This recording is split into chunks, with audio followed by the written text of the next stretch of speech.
Hola, ¿qué tal? ¿Cómo están ustedes? Soy Consuelo Saavedra y a nombre de Itaú les doy la bienvenida a este capítulo especial de Visión de Líderes en el marco de un ciclo sobre gaming. Hoy vamos a conocer de primera fuente la historia de Twitch, una de las plataformas de streaming más populares del mundo. A modo de contexto, me imagino que varios de ustedes recuerdan que hace algunos días hubo una controversia con unas declaraciones del ministro de las Express, del ministro George Jackson. Bueno, eso sucedió precisamente en Twitch, en una conversación en vivo, un live con un streamer o creador de contenido.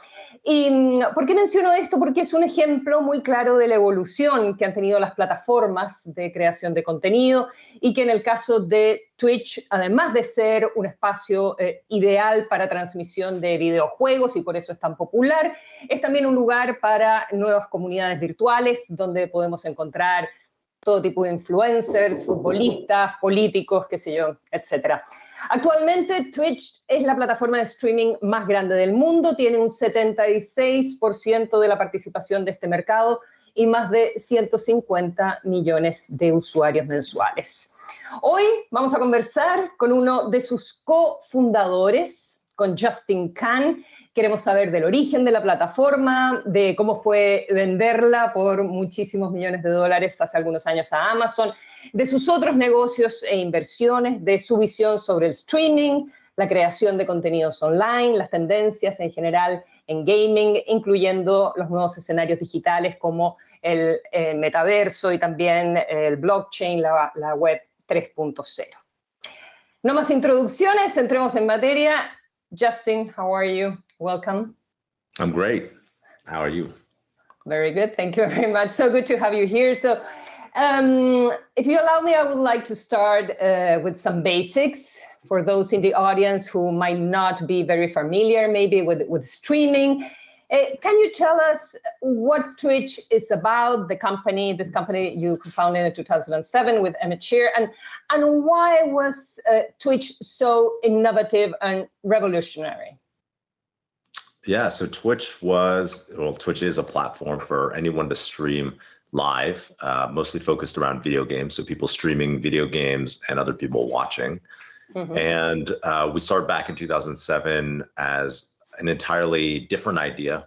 It was us making our own live stream to the internet, so our own live show. And back in 2007, it was pretty innovative because no one had really broadcast live video to the internet in like a high quality way that where any user could come on and broadcast. You know, today there's you can go live on Facebook or Instagram or YouTube, but back in 2007 there wasn't any live platform, and so we were the first live platform to let anyone broadcast to video to the internet. Mm-hmm. We had an interview with YouTube co-founder, I know you know him, Steve Chen, not very long ago, and he told us how that platform, how YouTube started as a dating site. And in your case, also Twitch started as something slightly different. It was live streaming, but it was your life, streaming your life 24/7, and that was called Justin.tv. That's right. So it started off as a show that we were making. It was a really terrible show because it was about 4 engineers building this website, but it was us streaming 24/7. And the good part about it was that we spent a lot of time building the technology to make it work. Okay. But it wasn't, as content itself, it wasn't very compelling. And so when we launched it, people came and they checked it out, but they were like, this show sucks. It's super boring. So how do I stream my own content? A lot of people asked us how to stream their own content. And so we ended up, kind of the light bulb went off and we were like, oh, we should make it a platform. And we actually looked at YouTube, which was, a pretty big website at the time. We were like, oh, we should just make a YouTube for live video. In retrospect, I think that was a pretty obvious idea, but it took us a little while to get there ourselves, And from a technology point of view, it must have been very challenging because we're not talking broadband internet here. We're not talking smartphones. Anything of that wasn't around. Yeah, it was pretty technologically innovative at the time. There that much streaming infrastructure, and there wasn't mobile bandwidth. So like now you can just go to an app on your phone and go live, and it's pretty high quality from anywhere, anywhere in the world almost, most big major cities at least. And at this time we had to kind of create a lot of technology to make the streaming work, because there was no iPhone at the time. The mobile bandwidth is pretty not that great. And so we ended up investing a lot in building the infrastructure. And what were you carrying around? I've seen some clips about that in your Twitch channel, I think, and I see your shadow, so I see kind of the camera in your head, but I don't know what else you're carrying around. Yeah, so it was like a camera that we put on a hat, and then it was like my point of view, and it was it was not the most fashion forward way to do it. But anyways, we had this camera on a hat, and then we had this backpack that had a custom computer in it that had a bunch of different cell phone modems, and we would stream the video over. We like broke it apart into many different packets and streamed it over multiple modems, and then reassembled it on this server side and created this streaming infrastructure to like stream it to many different computers. Mm-hmm. So it's a little complicated. Yeah. But then Justin.tv was not your first startup. It was a calendar, an e-calendar that you developed when you were still in college. So how was that experience of the first startup you had, and what did you learn from that?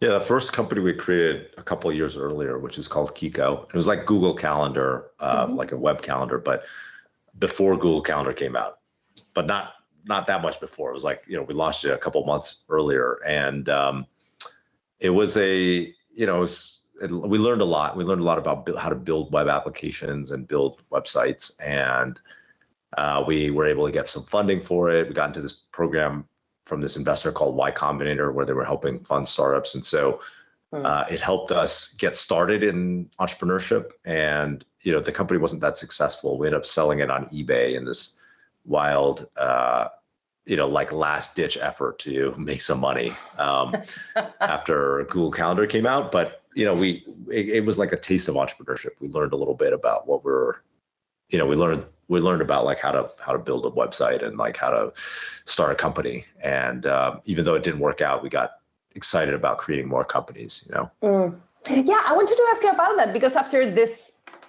how to put it, not 100% successful first experience with the calendar, you could have quit. I mean, you were a Yale graduate. You could have landed any job in the world. Or maybe I'm exaggerating, but I mean, you had a very good education. So, what made you stick to entrepreneurship? Why was that? Was there something in your upbringing or your parents? Where did that drive come from? Yeah, well, I don't know about any job, but we probably could have gotten decent entry-level jobs at like, a lot of my friends went into finance or became lawyers, something like that. But I think what made me stick in entrepreneurship, so we actually thought about giving up. I thought, like after the first one wasn't not 100% success is a nice way to put it, but like we thought we kind of failed. So we were like, well, I thought, oh, maybe I should just go back and get a job, like you were saying. But there was this part of my identity that was like, oh, I'm an entrepreneur. Because after graduating from school, we decided to do this full time, and we spent a year doing it. And all my other friends were making money. They were like, had real jobs. They were making money, and they were having fun, kind of, living in New York or wherever. And I was, we were kind of grinding on the startup the whole time. So like the only thing I had for myself was like, oh, I'm an entrepreneur. So I get to be my own boss. I decide what my future is. And so that was like the part of my identity that I was holding on to. And so after we sold the first company, and it was kind of not that bad of an outcome, we made a little bit of money. I was like, oh, I want to do it again, because, that's who I am. And when I was a kid, my mom was an entrepreneur. She was a small business owner, had a real estate agency and mortgage brokerage. And her parents her dad was an entrepreneur. back in Asia, in China. He was like a rock quarry owner and had a bicycle factory. And so, it's just like my parents are very entrepreneurial, and I guess I always saw that example. So I think that's where it came from. But by the way, how was your life as a child? What were your interests? Where did you grow up? Yeah, I grew up in Seattle, and I was Seattle, Washington, in the U.S. And it was a pretty nice life. I mean, not pretty normal. I think kind of normal. My parents worked pretty hard to try to send my brothers and I to good private schools and stuff like that. And we, I think it was pretty normal. Yeah, I mean, there was a lot of like educational values in my family. So they, emphasized getting good grades and studying hard. And, I worked hard to try to get into a good college and ended up going to Yale. Mm-hmm. Yeah, well, a great college. And what were their expectations after Yale for you? Or they were like, you made it now, you decide what you want. They were, they always, to my parents' credit, they always encouraged me to do what I wanted to do. Except I said I wanted to be a firefighter, actually, like when I was maybe 20, and they were like, 20? My mom was like, really? Yeah. When I was 5, when I was 20, I was like, I kind of want to be a firefighter. I mean, a firefighter is like a great job because you work, absolutely, yeah. You work like half the week, and then the other half the week you can kind of do whatever you want. So I was like, that seemed like pretty good. And my mom was like, you did not go to Yale to become a firefighter.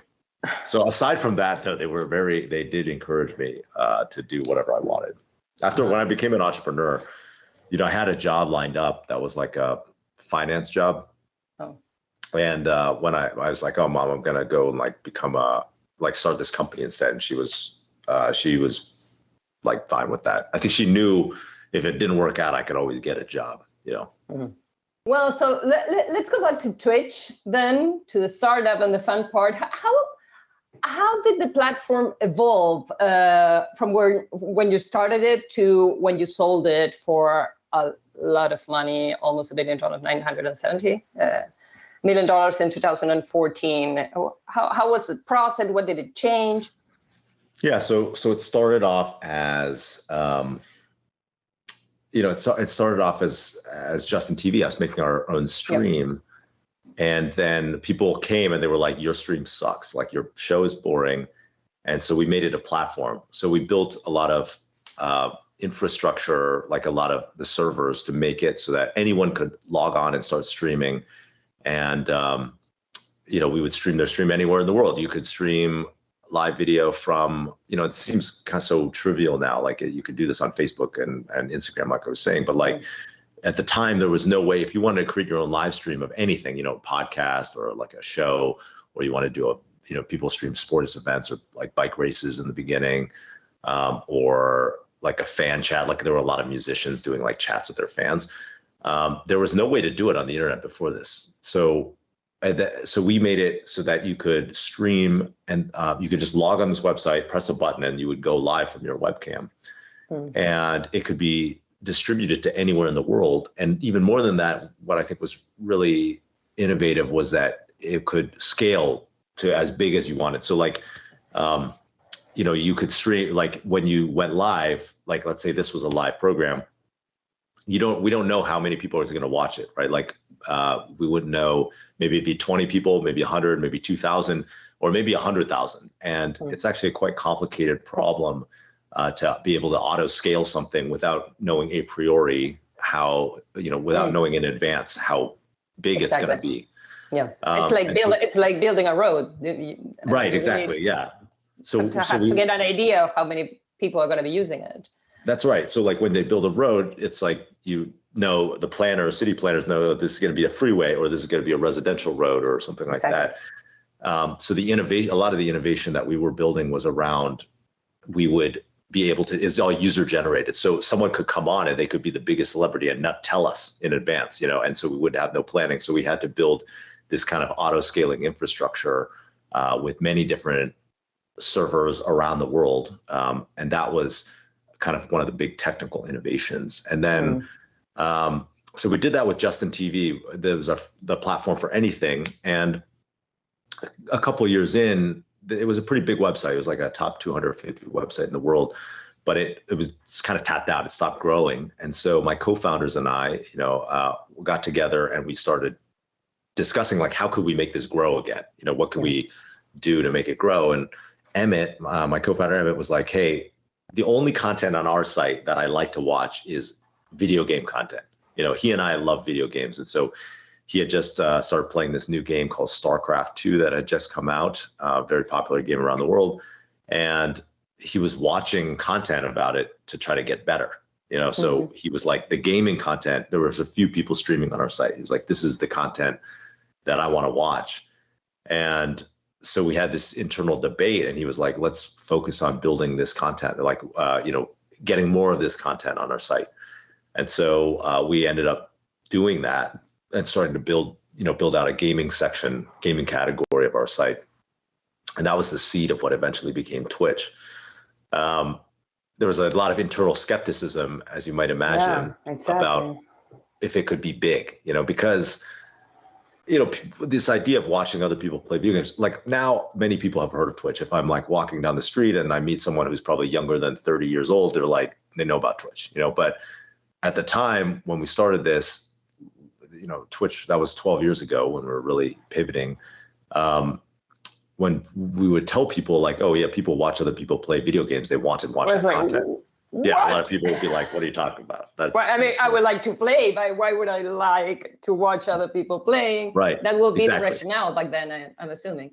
Exactly. And even still today, if I talk to someone who's maybe like my parents' age, they'd still have the same reaction, right? And so it was even internally, it was divisive, right? It was split in terms of in the team. Not in the team. Not everybody thought it was like going to be a thing. So what we did was we set some goals, and we said, hey, if we can beat these goals, then we think it's being successful, And so actually, when we started working on it, really to Emmett's credit, he really focused on the core customer, which is the people streaming the games.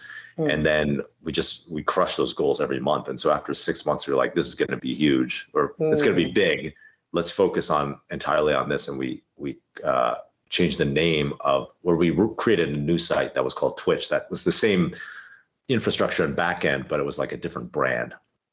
And what was Twitch profitable, or there was a brief moment when the company was profitable, I think like in 2013. And then And how did you make the money? What was the business model? It's like advertising and subscriptions. So it's the same stuff that's on there today. So people would subscribe to the site, or people would watch ads, right? There's ads inside of the streams. Since you sold it, what has changed in Twitch and in streaming in general?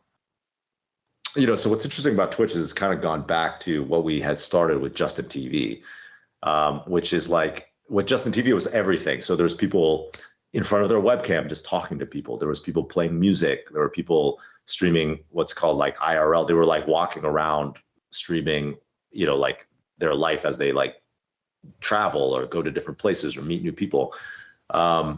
There's all these different kinds of content, right? People doing cooking shows and stuff like that. So then with Twitch, we focused on just the gaming content. And for, probably about 8 to 10 years, it was just gaming content again, or just gaming content. And we just focused on gaming, and it grew and grew and grew and became a pretty big site. I think it was probably like the top 20 in the US. And then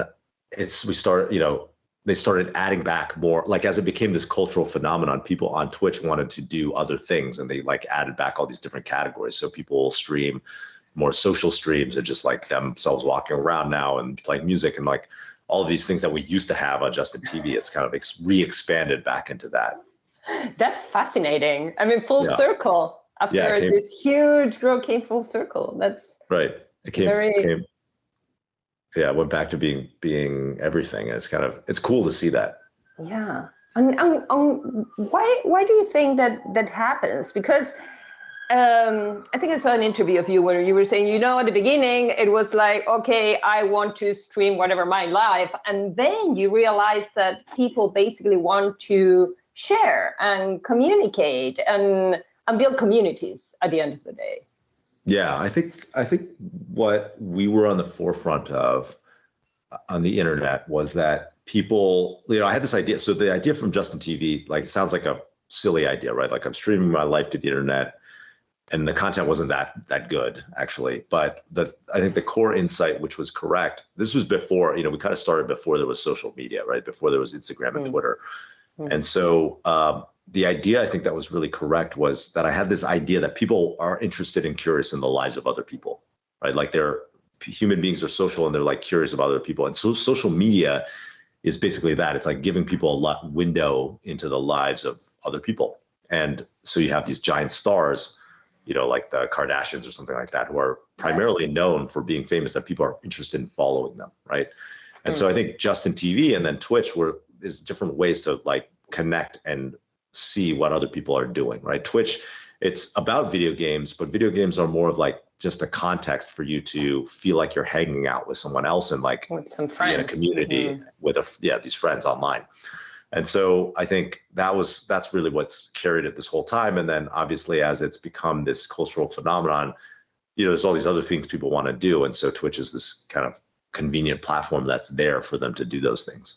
When you started this, or at the first years, did Twitch have any sort of algorithm for recommendations? The algorithm was very simple. It was just whatever was most popular at the beginning. There's this rank from like whoever was watched the most popular, and then rank down from there. And obviously now Twitch, the algorithm is different. It's still similar, but it's a little bit more of it's a little bit better of a filter. And then, you have other companies like a TikTok or a Twitter that are doing like heavily algorithmically recommended content. What's your take on that, on recommendations and this argument about algorithm framing users and into echo chambers in social media? Well, it's like very easy. Like, so if you're a social media company, right, your goal is to get people to spend more time on the platform, right? Because that's more advertising dollars, more revenue.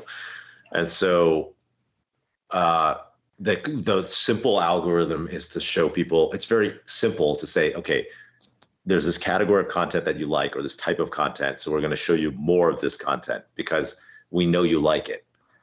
It's actually quite hard to recommend content that is orthogonal to what you already have indicated that you like, because you don't know like what it's you don't know if people are going to like that content. It's random, basically, right? So the profitable thing to do is show people more of what they like already.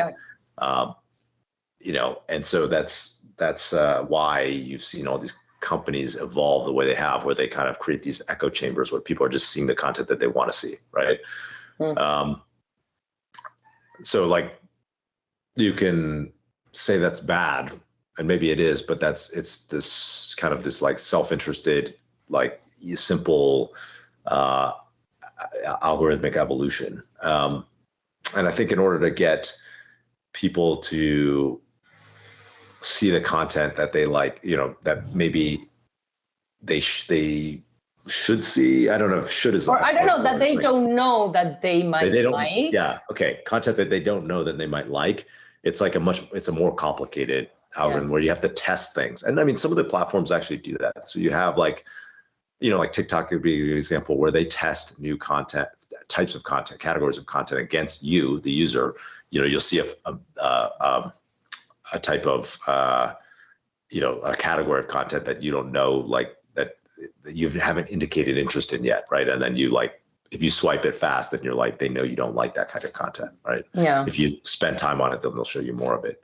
So people are trying to do that, because eventually you run out. Like, if you just show them the same stuff, that like people get bored in a trit. So I think that's probably an important evolution.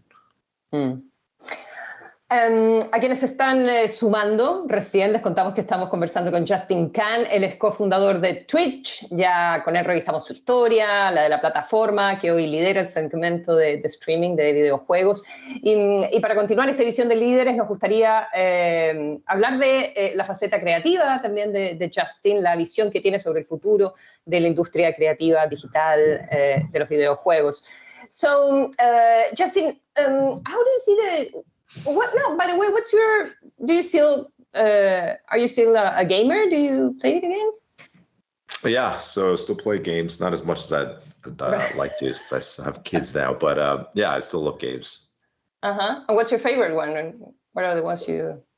Well, I'm playing a lot of new games, a lot of new blockchain-based games. But before that, I was playing a lot of Hearthstone, actually. It's kind of it's like a pretty popular collectible card game from Blizzard. Yeah. And how old are your kids, if I may ask? They're young. They're not old enough to play games, like okay. a couple years old. Yeah. Let's see what happens then. So how do you see the future of video games? You were talking also about blockchain. So what technologies do you think are about to have a big impact in this industry market?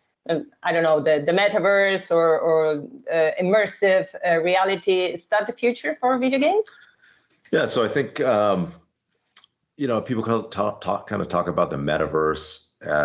And I think it's, we're already kind of there. I don't think there necessarily will be one digital universe that's fully immersive that people are spending all their time on. I think, the metaverse is kind of like the internet, and there's many different pockets or like different digital experiences that people are immersed in.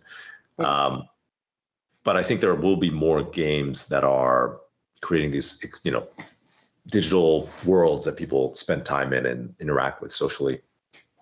And I think one of the things that, I'm personally betting on is blockchain inside of games. So, that's really, there's this wave of games that are building NFT games or blockchain-based games. And the way that they're working is they're kind of making the digital items inside the games, which is already a pretty established business model. Exactly. They're making them unique and, giving you ownership, the player ownership. So portable. Yeah, interoperable, I would say, is the right word. Yeah, it's like interoperable ecosystem or something like that. Yeah, it's like if you think about like you have a game and then all the stuff inside the game is my skin or my your skins or your items. They're all public information that you own them. You have a wallet, you have an account, and you own these things, and other games or programs can see that you have ownership of this, because it's just on the blockchain, on an open blockchain. Then other people can build on top of your ecosystem. And instead of just a single game where the company itself controls everything that happens, you could actually create a open economy where many people are creating experiences on top of this, these digital assets. So that might look like other games. It might look like, marketplaces or trading experiences. But I think that's the future of gaming, and that's going to move us towards this metaverse world where like people are, like this world is much more immersive because there is this kind of more realistic economic environment that more closely mirrors the real world. And that is happening right now with kind of smaller companies, because I don't see how a bigger established game studio or whatever company will say, well, yes, now I make all this money, I sell all the things and I make the money. Why would I want to share my profits with some, I don't know, someone NFT, else, crypto, blockchain, Web3 company? Yeah, that's a really good point, right? So it's a classic innovator's dilemma. And I think it's really similar to any innovation that happens in really any industry, but you could look at like mobile games as a great example. So 14 years ago, there was like no mobile games, right? The iPhone was really new and people were creating games, and the people creating games was like a small studios, just a couple people, because the big studios, right? Like the EAs of the world were like, this is not a serious platform. This, we have this big business that's to make the console games, right? So they're like, we're just going to worry about making console games. And then these new, like they left it up to new companies, and then new companies became the first wave of mobile gaming companies were like the Kings or Machine Zones or Rovios. And those became the companies that, were successful. And then once there was a proven market, then the EAs of the world were like, okay, we're going to invest in that. And then they brought like FIFA and Call of Duty and their big franchises to mobile. And so I think blockchain games is the same thing, where you pointed out, like if you are the primary business model of gaming companies right now is they make all the digital stuff and they sell it to the players. And the players, if you stop playing the game, that's it, you're done. You don't really have any ownership over that. And other companies can't really interact with that stuff, right? Yeah.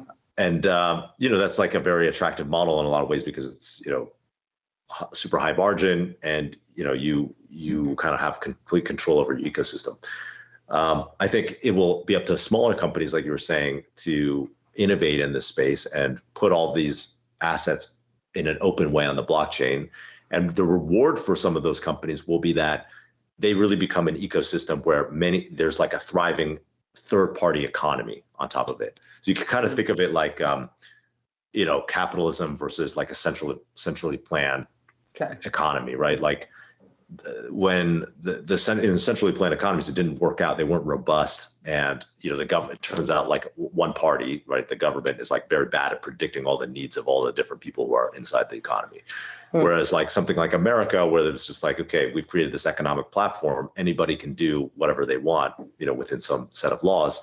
That has created a really robust economic force in the world. And so I think the next games in this blockchain, built in this blockchain way, will be 10 times bigger than these existing games because they will create a set of digital assets, a set of stuff, right? Like items, skins, money, et cetera, that other companies build on top of.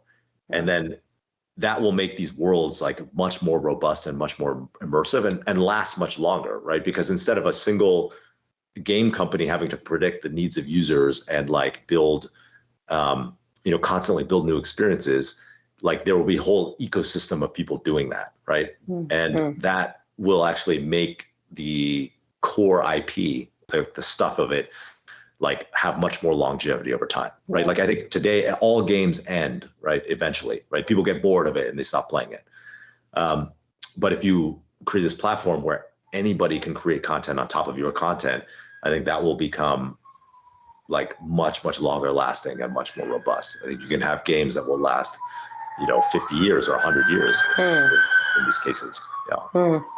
And when you talk blockchain and all this ecosystem that is developing right now, does it have to be also with cryptocurrencies or not necessarily? Well, in your view, I mean, I think crystal ball, but I think it not necessarily. You don't need to have a cryptocurrency in your game ecosystem. Lots of people want to because they see it as a way to monetize or actually get resources for them to build their game. But I think what's important is like, I thought a lot of people get hung up on like blockchain, I think here, but I think what's really important is that the game economies are open, right? And blockchain is just one technology that you could use to make an open game economy. What a blockchain is putting the records in your database that would otherwise be in your database in the open and making it so you don't control them, yourself. And I think what's in players that it's going to be an open game that other people are going to be able to build on top of. And that's the thing that really builds the community that is excited about these like open platform games. Fascinating. So now I want to ask you about your YouTube channel, which sounds like very traditional after all we have been talking about. Yeah. So why are you also in YouTube when we're talking all this other, cutting edge things that are going on? What do you find attractive about creating content on YouTube? Because you started the channel not that long ago, right? Yeah. So a year and a half ago or so, I started a YouTube channel, and I just have fun with it. It's really about storytelling. I love to tell stories, and I love to talk about startups and entrepreneurship and just showcase the things that I'm doing. And so, it's really for fun. So I just make content about like starting companies and stuff like that. And it's all for my own personal edification. But I get a lot of positive feedback where people are like, oh, that helped me make a decision in my company or figure out how to, build my startup. And so it's rewarding in that way. It's kind of like a scaled mentorship. Well, you were, and you told us about it, you were one of the founders of the in a way, of the technology that enabled the content creator economy, the digital content creator economy. So where do you see that model going as revenue generation? Well, I think digital creators have more and more, like social media has powered this change in how people learn about and buy products, right?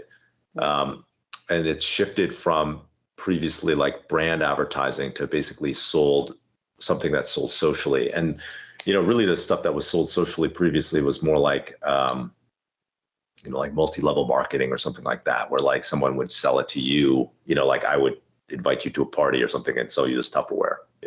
Maybe exactly. I wouldn't, but like somebody would.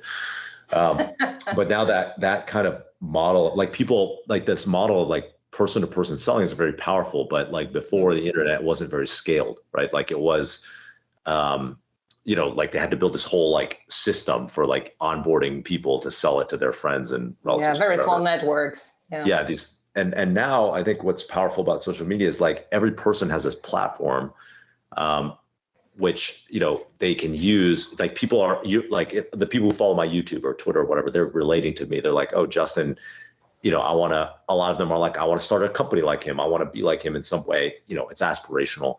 And I think for that, my audience is very small, right? Because the audience of people who want to be digital entrepreneurs or something like that is not that big. But, you can think of other people who are much bigger than me. Those people have this access to sell people products and explain and kind of showcase products that they care about that resonate with them. And I think that's a much more effective way of acquiring customers and selling product than traditional mechanisms, right? So it turns out that's like this great channel, and the influencers themselves, because they control the creators, they control the entire stack of production from like, they're basically the production company and often the videographer and the talent all rolled into one. They're also owning their own content and their space to market products inside their content. And so they are, they're first like monetizing by marketing other people's products. But I think what the future is they're going to have their own products or own the products. And you can see that like with some of the biggest influencers and creators now is like they're starting to own their own products. And I think that is going to make these people, tremendous amounts of money, Like a Logan Paul is a good example. He's this energy drink. They started with another YouTuber. I think he will make more money off that energy drink than everything else he's ever done combined, Wow. Yeah. I remember my children buying the backpack back then. Yeah. Yeah, with the bird or something. And I was like, who's this guy? And I said, oh no, we really want that backpack. So, and same for gamers. What would be your advice for someone today, for someone who wants to make a living out of gaming? Is that possible? Oh yeah, I mean, there's tens of thousands of people who make a living off of Twitch. And so Twitch is a pretty amazingly big platform, and obviously gaming is the number one category in YouTube, so like there's a lot of people making money off YouTube as well. So there's a lot of tools actually and places that can help you learn how to do this. There's like digital academies that teach you how to be a Twitch streamer now, and so I think there's you can learn a lot online. I think my advice, I guess, is like with content creation, there's a couple things that are important. Number one is like finding your unique, authentic type of content that resonates with an audience that you like to make, right? You have to find like what is true to you. What do you like to make that resonates with some audience? It doesn't even have to be that big of an audience. It just has to resonate with some audience. And if it's, and then that, there's enough people kind of in the world that like almost anything that resonates with like 10 people, you could find 1,000 people who like, and 1,000 people can support you, like to make you a full-time content creator.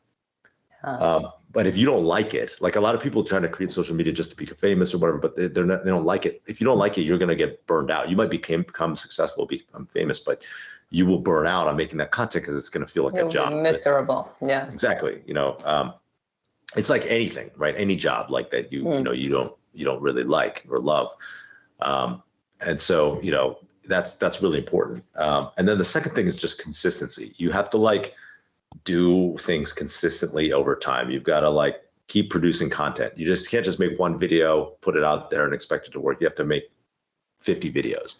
You know, look at Mr. Beast, you know, the biggest YouTuber in the world. Like he started off, he was making content for years before he became super successful. And so you just have to keep, it's a craft like anything else, and you gotta make a lot of it. So, you know, people think, I think people think it's easier than it is, but you gotta do it consistently over time. And then the last thing is probably experimentation. You know, this is similar to entrepreneurship. You need to like continually learn from what you're doing and try new things and see if, you know, see what works, right? So there's like, you're always trying to experiment at the edges and innovate, and content never stays static online. It's always like what people are interested in, how the platforms work always changes. And so that's, you know, always something to think about. Yeah, listen to the audience. And then that's advice for the streamer or the content creator.